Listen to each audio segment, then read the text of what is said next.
Nous allons maintenant aborder la quatrième intervention. J'ai demandé donc au professeur Trichereau de venir, puisqu'il va nous parler donc des résultats des travaux de la chaire Napoléon concernant la nouvelle histoire économique.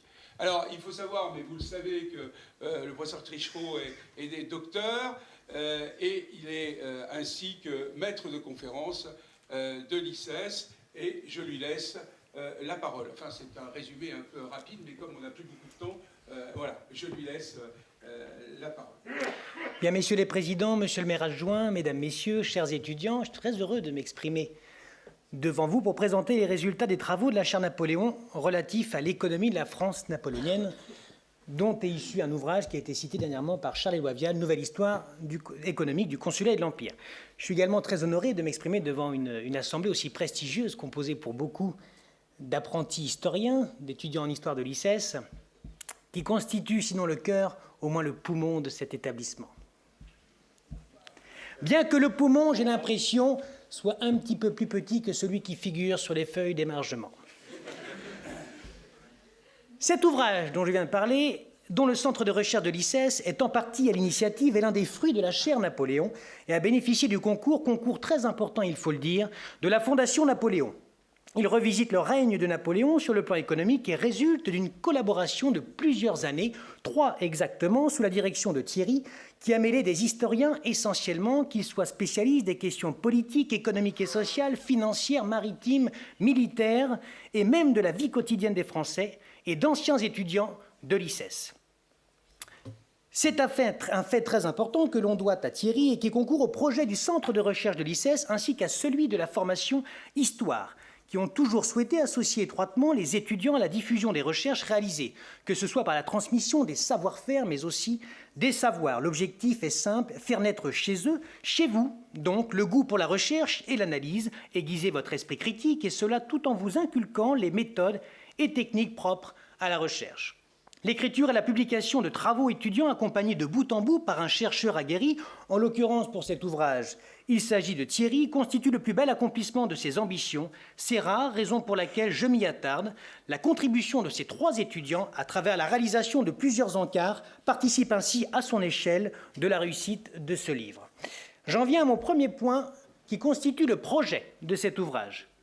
En 1963, à l'aune d'une importante publication de la Commission des travaux historiques de la ville de Paris, que connaît très bien Jean-Pierre Descottes, puisqu'il y a été pendant une dizaine d'années, à chaque fois que je citerai Jean-Pierre Descottes, je gagnerai 1 minute. Donc je vais beaucoup le citer durant ma communication. Publication relative à l'état de l'industrie et du commerce de la capitale et du département de la Seine de 1778 à 1810. Voici ce que précise Jean Tullard. L'une des périodes les plus célèbres de l'histoire de France se voit-elle à peu près négligée, tout au moins sous l'angle économique. De ce fait, on ne dispose d'aucune vue d'ensemble sur la diversité de la production régionale. Les conséquences du blocus continental sont mieux connues pour l'Angleterre que pour la France, et les crises de 1802-1803 ou de 1806-1807 n'ont fait l'objet d'aucune étude approfondie. Mais vous n'êtes pas sans ignorer que l'histoire économique du consulat et de l'Empire a fait l'objet de nombreuses avancées au cours de ces dernières décennies, que l'on doit par ailleurs principalement à des historiens. On peut notamment citer François Crouzet, entre autres pour ce qui est de l'opposition économique France-Angleterre, il parlera même de guerre économique entre ces 2 nations, Guy Thuillier, Jean-Charles Asselin, Patrick Verlet, mais aussi plus récemment Pierre Brandat, qui s'est exprimé tout à l'heure, à qui l'on doit le colloque Napoléon et l'économie, monnaie, banque, crise et commerce sous le Premier Empire, qui a été édité chez Vendémiaire en 2016, un ouvrage qui aujourd'hui fait autorité. Quant aux études plus générales consacrées au consulat et l'Empire, elles accordent désormais une place très importante aux questions économiques et sociales, abordant aussi bien la reprise économique des premières années consulaires, la crise des subsistances de 1802-1803, les crises financières et monétaires, notamment celles des débuts de l'Empire, que le blocus continental et ses effets fluctuants. Aucune ambition donc, puisqu'elle aurait été vaine, de réhabiliter une discipline, l'histoire économique, dans les études napoléoniennes. Il s'agissait plutôt de la mettre en lumière différemment, plus singulièrement par des approches originales. L'illustration la plus probante est certainement celle de l'analyste financière qui évalue le risque souverain des économies françaises et anglaises en 1806 et le fait à la manière dont procèdent aujourd'hui les agences de notation, tout en ayant conscience des limites de l'exercice. C'est un A+ pour la France contre un AA- pour l'Angleterre. On fait donc jeu égal, mais on est quand même devant, c'est le principal. Cette étude aura au moins le mérite de casser quelques idées préconçues, mais il s'agissait également de faire un point complet sur les connaissances en la matière, d'abord pour préciser les différentes avancées historiographiques, ensuite pour justement traiter les sujets absents de cette historiographie existante. Voilà résumé donc la volonté de Thierry, car c'est bien à lui que l'on doit véritablement cet ouvrage, qu'une vingtaine de contributeurs accompagnés donc d'étudiants ont essayé d'honorer. À l'évidence, la motivation était à la hauteur de l'ambition du collectif, puisqu'ils ont su, je pense, rendre compte de cette histoire extrêmement riche, bien que ramassée sur une quinzaine d'années, qui se situe chronologiquement à la charnière des XVIIIe et XIXe siècles, mais qui en fait termine le XVIIIe siècle. Napoléon Ier est bien un homme du XVIIIe siècle. Sa vision de l'économie en est la plus belle illustration. Maintenant, pour ce qui est de la réussite avérée de cet ouvrage, je suis assez mal placé pour le dire, puisque je fais partie de ses contributeurs. C'est pourquoi, par souci de probité, je vais tout de suite préciser que par réussite, je ne parle bien sûr que de celle des autres. J'en viens au deuxième point de la démarche. En 1970, Louis Bergeron nous dit qu'entre 1800 et 1815, la France perd son statut de grande puissance commerciale et tente de gagner celui de puissance industrielle moderne. Cette partie est bien connue pour le constat sévère qu'elle pose. Mais plus important est la suite. Les années napoléoniennes attendaient alors qu'on s'accorde à définir leur place dans l'histoire économique nationale. S'agit-il d'un crépuscule, si l'on met l'accent sur les signes trop évidents de la désorganisation des structures d'échange et des types de spéculation sur lesquels reposait la prospérité d'avant 1792? S'agit-il au contraire d'une aube, si l'on préfère souligner les indices non moins évidents d'une rénovation industrielle? Ou encore d'un épisode aberrant, caractérisé principalement par l'instabilité, la fréquence des crises commerciales provoquées par une politique économique arbitraire. Enfin, ces années tirent aussi, pour une part, leur originalité de ce que leur connaissance n'a bénéficié que d'un nombre restreint de travaux, alors même qu'elles offrent à la recherche une recherche documentaire. De nombreuses questions donc qui ont pour beaucoup été traitées, du moins de nombreux historiens, dont nous venons de citer quelques noms, ont essayé de les traiter sans pour autant arriver à un consensus. C'est ici une double démarche, historique et économique, qui a constamment et logiquement guidé la réflexion menée. Mais il est vrai qu'à la lecture des contributions, cet ouvrage retient plus l'attention de l'historien, bien que les données chiffrées, recensées et analysées ne sont pas absentes, loin de là. Les principales hypothèses explicatives de l'évolution économique sous le Consulat et l'Empire y sont présentées de façon intégrée en 5 parties équilibrées: hommes et idées, cadres et institutions, conjonctures et événements, régions et activités, et enfin économie de la guerre. Elle regroupe un total de 38 chapitres, rien que ça. Tout y passe donc de la pensée économique, de Napoléon comme celle du temps, à l'étude d'entreprise. Près de 300 sont cités, comme le rappelle régulièrement Thierry, en passant par les cadres économiques institutionnels, entre autres le Code de commerce et la Banque de France, les grands secteurs d'activité, agriculture, textile, métallurgie, chimie, marine, et bien sûr les monographies régionales ou locales, qui ne sont pas oubliées. Paris, Lyon, la Gironde, Marseille et même la Corse. Comment pouvait-il en être autrement ? J'en viens à mon troisième point, le contexte particulier à l'arrivée de Napoléon au pouvoir pour comprendre cet ouvrage. Ben oui, parce qu'avant d'évoquer quelques résultats obtenus, il est important de signifier ce contexte pour mieux les saisir. Ces résultats. Quel était le terreau économique de la France, donc, à l'aube du Consulat? En somme, pour appréhender l'œuvre de Napoléon et les réalisations économiques qui ont eu lieu sous son règne, il faut inévitablement saisir la situation qu'il hérite. C'est pourquoi, sans pour autant être exhaustif, voici 2 points importants qui peuvent être mentionnés. Premier point, la Révolution et la guerre ont brisé totalement l'économie française, la France étant jusqu'alors la première puissance économique mondiale, une situation qui est par ailleurs pour beaucoup liée à l'importance de sa population. Mais il faut aussi souligner que le traité de commerce franco-britannique de 1786, traité Eden-Renval, souvent oublié, basé en France sur des conceptions physiocratiques, n'oublions pas que la France est dominée par l'aristocratie foncière, conception physiocratique que l'on peut dire dépassée, a mené au déclin économique de la France, qui a vu les premières souches de son capitalisme industriel totalement minées. Un exemple probant, les manufacturiers de Rouen. Il n'en demeure pas moins que Napoléon, sous son règne, bien que pragmatique et bien qu'il connaisse les théories libérales nouvelles qu'il a lues, Smith, Say, Sismondi, qui sont évoquées dans l'ouvrage, bien, il reste inspiré par des conceptions de l'Ancien Régime, qui ont été le creuset de sa formation intellectuelle, comme le rappelle François Houtsec. Deuxième point mentionné, à la veille de la Révolution française, l'Angleterre et la France font jeu égal dans la rivalité commerciale qui les oppose. Oui, la France a disputé à l'Angleterre le premier rôle sur le marché international des exportations. Mais à l'étudier de plus près, comme l'a fait François Crouzet il y a une quinzaine d'années, cette égalité est quantitative et non qualitative. En fait, dès le début du XVIIIe, les deux économies sont déjà différentes et les divergences n'ont fait que s'affirmer au fil des décennies. L'économie française reste traditionnelle, tandis que l'Angleterre entame déjà sa croissance économique moderne. Après tout, outre-Manche, on est en pleine révolution industrielle, tandis que l'industrialisation française ne s'affirme qu'à partir des années 1830-1840 et se définit par son caractère très progressif. On peut d'ailleurs difficilement parler de take-off, de décollage en France, comme l'argumente Jean Marczewski. Et le chapitre de Jean-François Brun consacré à l'économie de guerre reprend cette idée de croissance sans take-off. Pour être plus précis, le développement des exportations repose côté français sur des réexportations massives de sucre et de café venus de Saint-Domingue, dite la perle des Antilles, comme le rappelle Ludovic Laloux, et côté anglais sur la vente d'articles manufacturés.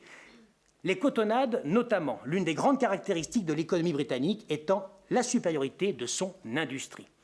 Le modèle économique français est donc désuet, avant même son effondrement dès le début de la Révolution. Pourquoi ? Parce qu'il dépend beaucoup trop de l'exclusif commerce de la métropole avec les colonies, de l'esclavage, la première abolition datera de 1794, et d'une puissance navale capable à ce moment-là de rivaliser avec celle de l'Angleterre. Voilà pour ce qui est du bref état des lieux, qui n'est pas des plus positifs, j'en conviens. J'en arrive à mon quatrième point. Quels sont les apports donc de cette nouvelle histoire économique napoléonienne ? Par économie de la France napoléonienne, j'entends les mesures entreprises et les réalisations économiques accomplies sous le règne de Napoléon, qu'elles soient de son fait à l'échelle de l'État ou qu'elles proviennent directement des entrepreneurs qui ont nécessairement dû s'adapter. Sous le consulat, on observe des facteurs favorisant la reprise économique, notamment une relance de la consommation grâce à un marché élargi et un regain d'espoir dans l'établissement d'une paix durable. Cependant, sous l'Empire, ces dynamiques positives sont contrebalancées par les entraves liées à la guerre quasi incessante et aux conséquences de certaines mesures du blocus continental. Pour rappel, ce blocus est, on pourrait dire, la grande pensée économique du règne. Le décret de Berlin, signé en novembre 1806, interdit de recevoir dans les ports de l'Empire des bâtiments qui arrivent directement d'Angleterre ou de ses colonies. Il vise ainsi à perturber le commerce anglais, avec pour ultime but de conduire le gouvernement de Londres à demander la paix. Mais ce décret est aussi et surtout un dispositif protectionniste industriel. Au terme d'une quinzaine d'années de pouvoir, le bilan économique de Napoléon est loin d'être désastreux, bien qu'il soit débattu depuis 2 siècles et la question n'est toujours pas tranchée. Dans son chapitre intitulé « De l'embellie du consulat, la grande crise finale », Thierry Lenz rappelle synthétiquement les différentes visions des historiens de l'économie qui se sont échelonnées depuis le milieu du XIXe siècle, ce à quoi il conclut qu'il est bien difficile de se faire une religion sur la question, tout en précisant qu'il est possible de diviser le gouvernement napoléonien en 4 micro-périodes. Un spectaculaire rétablissement sous le consulat, un fléchissement véritablement de quelques années au début de l'Empire, une forte reprise à partir de la mise en œuvre du blocus, puis une crise violente et multiforme à partir de 1810.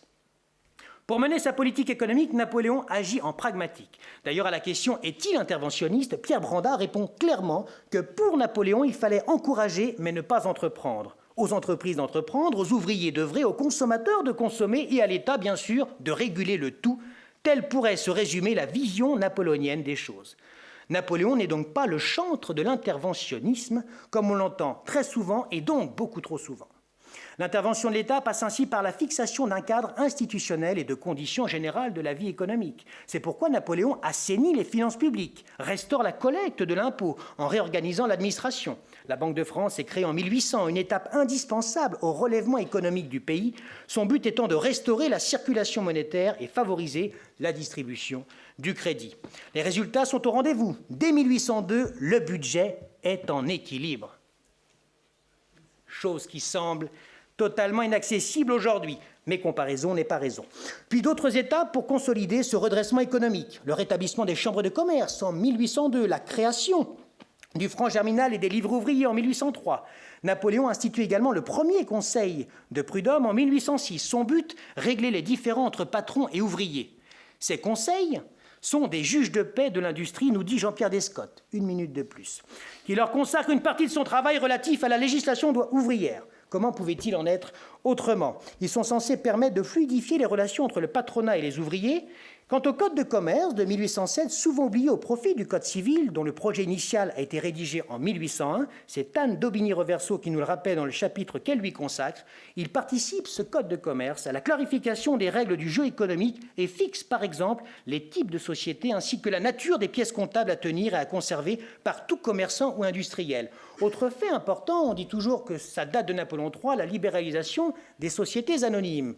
Bien sûr, pour drainer l'argent de la banque, en tout cas du matelas, vers le monde de l'industrie. Mais l'idée de responsabilité limitée, elle naît pour la première fois dans le Code de commerce, véritablement. Donc finalement, si on vient aux origines des sociétés anonymes, œuvre véritablement de Napoléon III en 1867, il y a deux lois, 63 et 67, bien en fait, le principe, il est né chez Napoléon Ier.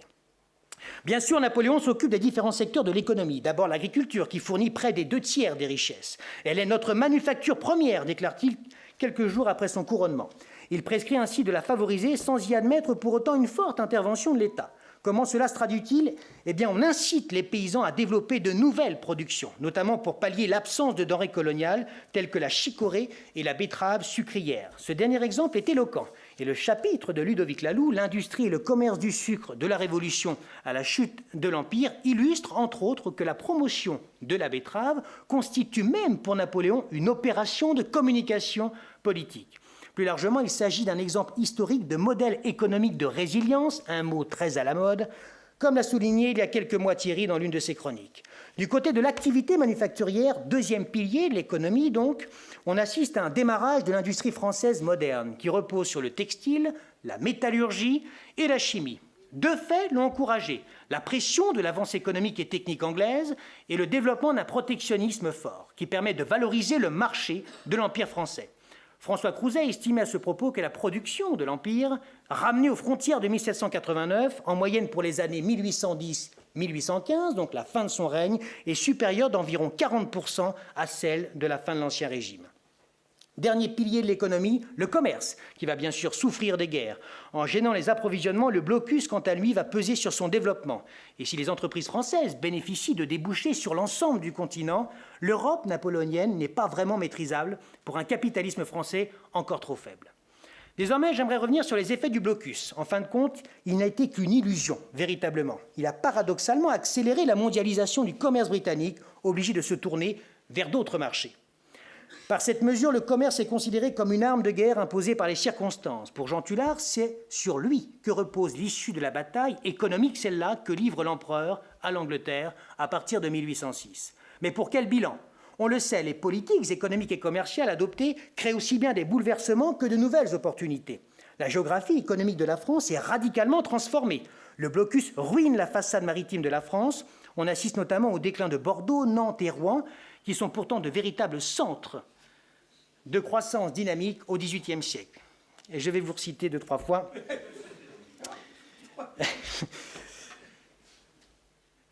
Les ports atlantiques français ont perdu définitivement leur rôle d'entrepôts internationaux pour ne reprendre vie que comme ports régionaux. Le chapitre que consacre Thierry Sozo à l'économie de la mer traduit ce déclin qui affaiblit parallèlement toute l'industrie, bien évidemment, de l'arrière-pays qui travaille pour le commerce côtier.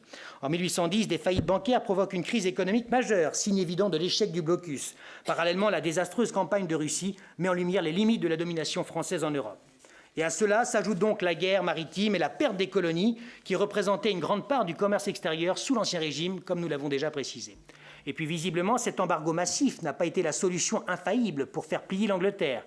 Pierre Brandas souligne à la fin de l'ouvrage que c'est bien la puissance financière de l'Angleterre qui a été fatale à Napoléon. Pourquoi ? Parce qu'elle lui a permis de capter les flux économiques d'une grande partie de l'Europe et ainsi de dépenser pour la guerre 50% de plus que Napoléon, pour qui le crédit public manquait véritablement. Alors bien sûr, je vais résumer cette fin pour arriver à mon dernier point, bien sûr, le blocus a permis aussi à l'Empire, surtout à l'Empire d'ailleurs, parce que c'est sous l'Empire, de profiter de pas mal d'opportunités. Pourquoi ? Parce que les entrepreneurs ont su s'adapter et ont été accompagnés par le pouvoir. Un exemple type qui est donné dans l'ouvrage, c'est l'exemple de la ville de Lyon, qui est un pilier de la soierie. D'autres études figurent dans cet ouvrage sur la vie quotidienne, c'est très intéressant. On vit mieux sous Napoléon. Pourquoi ? Parce qu'on mange plus de viande notamment, etc. J'en viens donc à mon dernier point, la critique. Parce que oui, bien évidemment, il est certain qu'un ouvrage contient des défauts et des lacunes. ça subsiste. Alors malheureusement, j'ai très peu de temps, donc ce sera très rapide. À mon sens, voici la principale critique. Il aurait été utile, à côté des différentes recherches très riches qui constituent l'ouvrage, d'établir une base statistique rigoureuse pour analyser l'économie du consulat et de l'Empire, notamment pour l'ensemble des secteurs qui la constituent, et à l'image d'une analyse macroéconomique qu'auraient pu entreprendre Maurice Lévy-les-Boyer et François Bourguignon. L'analyse qu'ils font de l'économie française au XIXe ne commence en effet qu'en 1815. L'objectif serait alors d'élaborer un modèle économétrique complet de l'économie napoléonienne qui viserait à étudier les comportements économiques fondamentaux et leurs évolutions dès le début du consulat à la fin de l'Empire. Et ainsi d'expliquer la particularité de la période qui divise aujourd'hui encore les historiens de l'économie. Bien qu'à considérer les grands agrégats, c'est quand même très difficile à mettre en place. Ainsi, j'en termine par là, en histoire, rien n'est jamais acquis. Cet ouvrage terminé ouvre déjà de nouveaux champs de recherche. De nombreux sujets restent à explorer, au sein desquels l'intelligence artificielle jouera à l'évidence un rôle essentiel. L'analyse des données à très grande échelle qu'elle permettra réhabilitera le rôle des sources primaires, parfois délaissées, bien malheureusement, parce que matériaux de base au travail de l'historien. C'est donc à vous, chers étudiants, de vous emparer de ces nouveaux sujets, de ces nouvelles techniques, afin de montrer encore une fois que l'histoire n'est jamais dépassée. Merci beaucoup.